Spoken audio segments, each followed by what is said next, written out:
दंडौत बंदन अनक बार सर्व कला समरथ, डोलनते राखो प्रभु नानक देकर हाथ।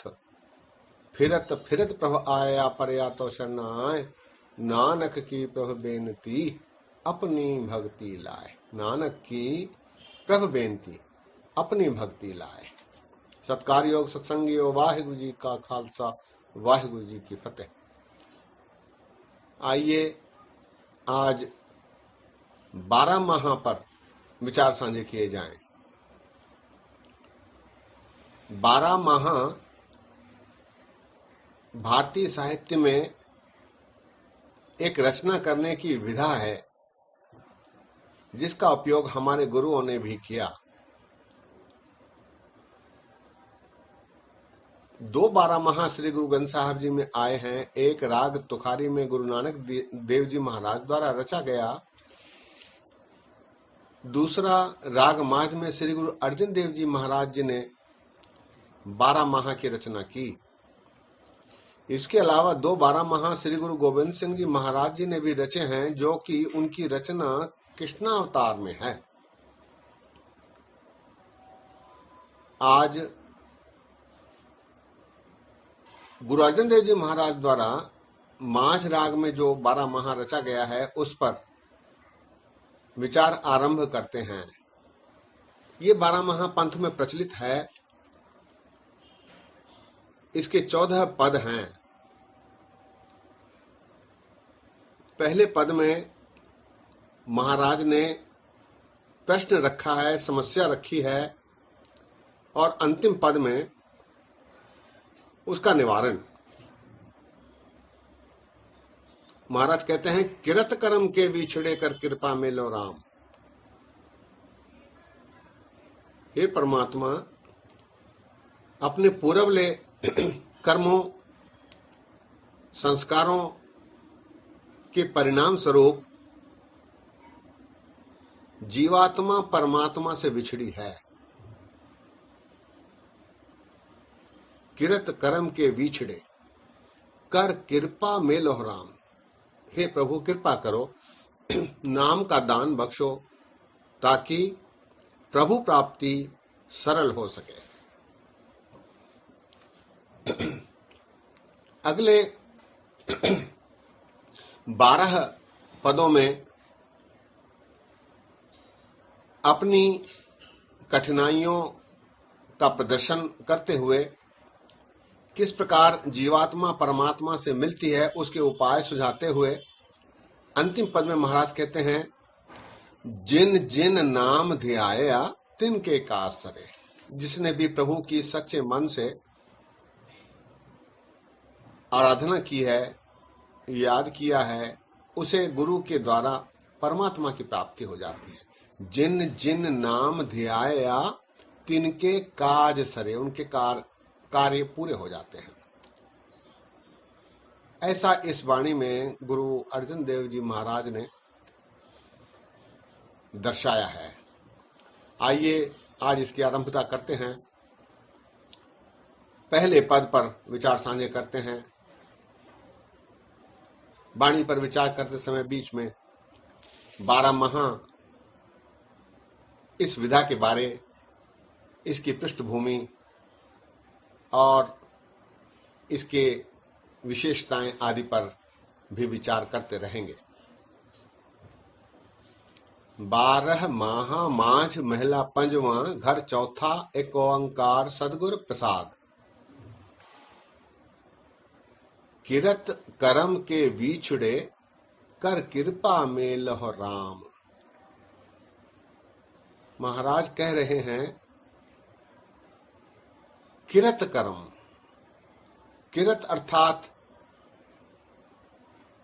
उसके कृत, उसके काम।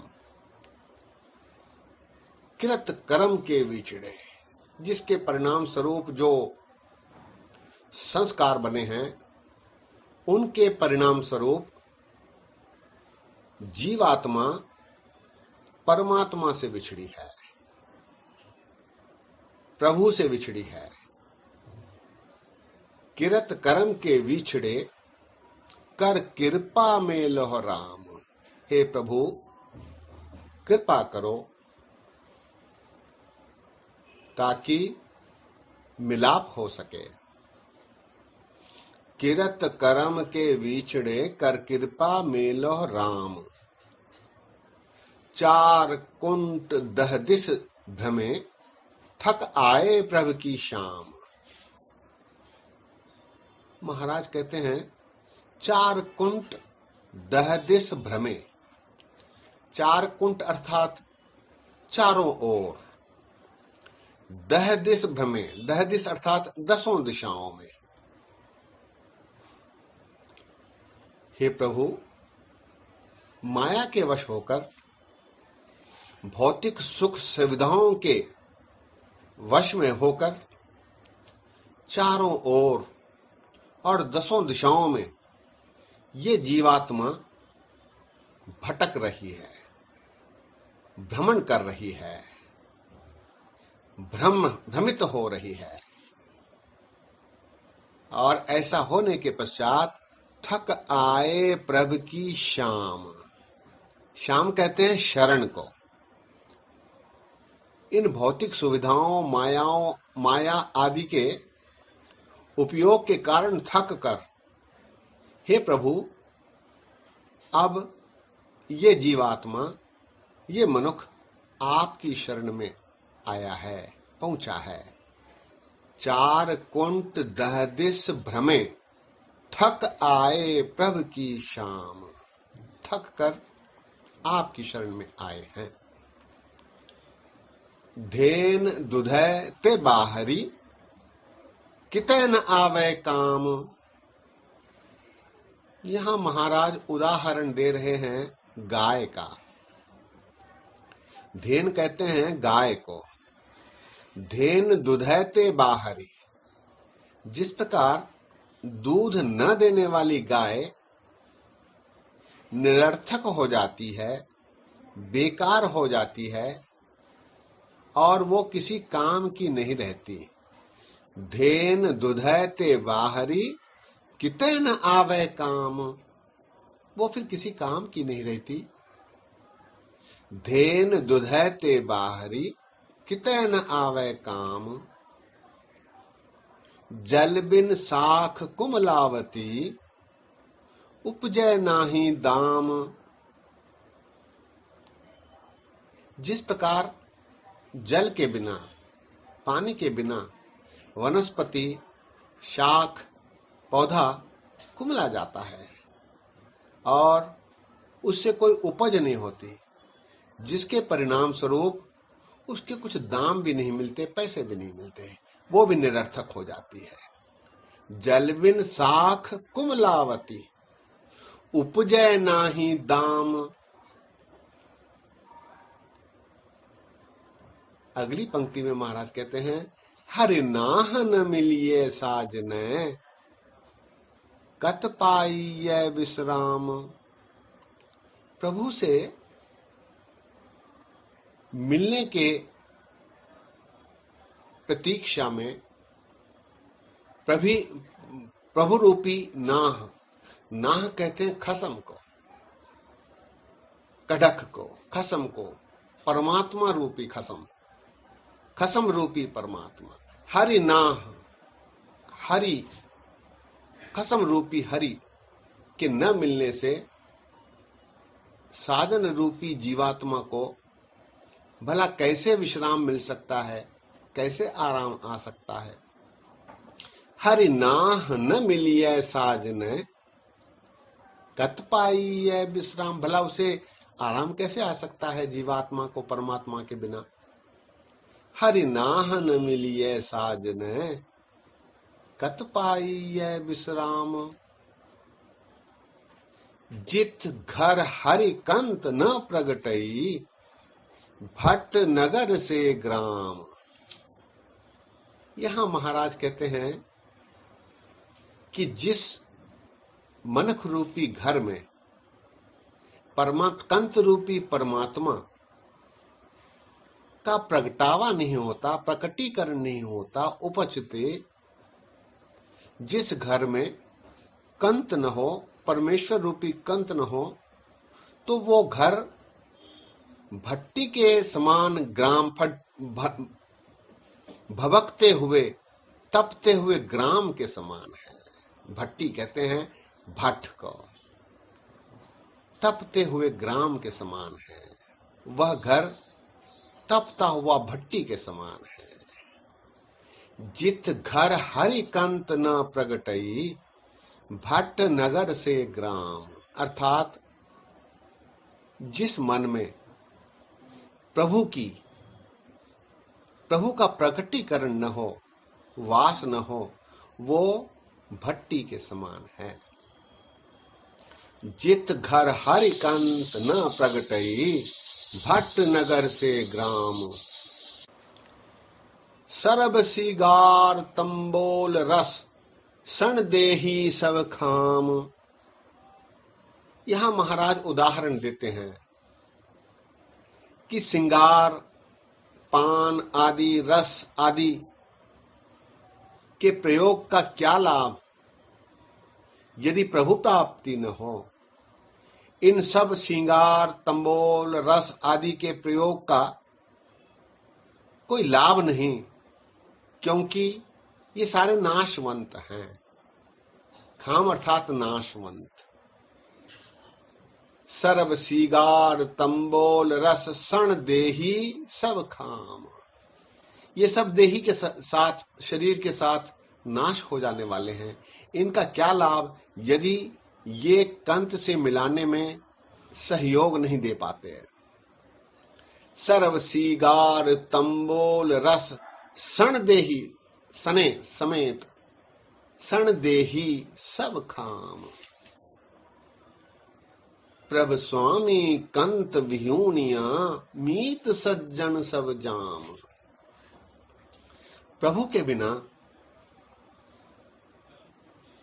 स्वामी रूपी कंत रूपी प्रभु के बगैर सारे मीत सज्जन ऐसे प्रतीत होते हैं जैसे जाम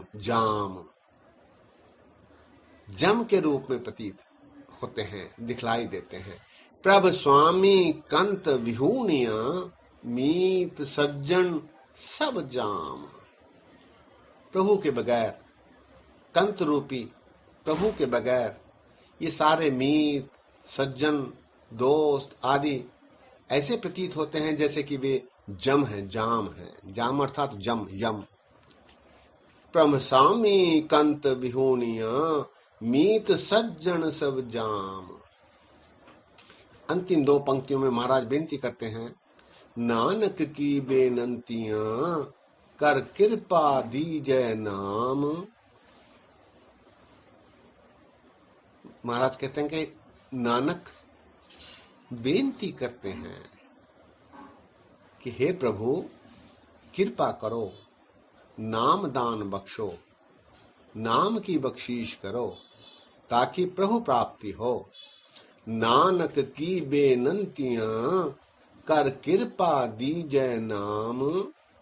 हरि मेल हो स्वामी संग प्रभ, जिसका नह चल धाम। हे परमात्मा, उससे मिलाप करवाओ, उस स्वामी से मिलाप करवाओ, उस कंद से मिलाप कराओ जिसका ठिकाना निश्चल है, अटल है, सदैव ही रहने वाला है, स्थिर है। हरि मेल हो स्वामी संग प्रभ, जिसका निश्चल धाम। निश्चल अर्थात अटल, धाम अर्थात ठिकाना। शब्द एक बार फिर, किरत कर्म के बीचड़े कर कृपा में लहराम। चार कुंट दह दिस भ्रमे थक आए प्रभु की शाम। धेन दुधते बाहरी कितैन आवे काम। जल बिन साख कुमलावती उपजय नाही दाम। हर नाहन मिलिए साजनै कत पाई ये विश्राम। जित घर हरिकंत न प्रगटई भट्ट नगर से ग्राम। सर्व सीगार तंबोल रस सण देही सब खाम।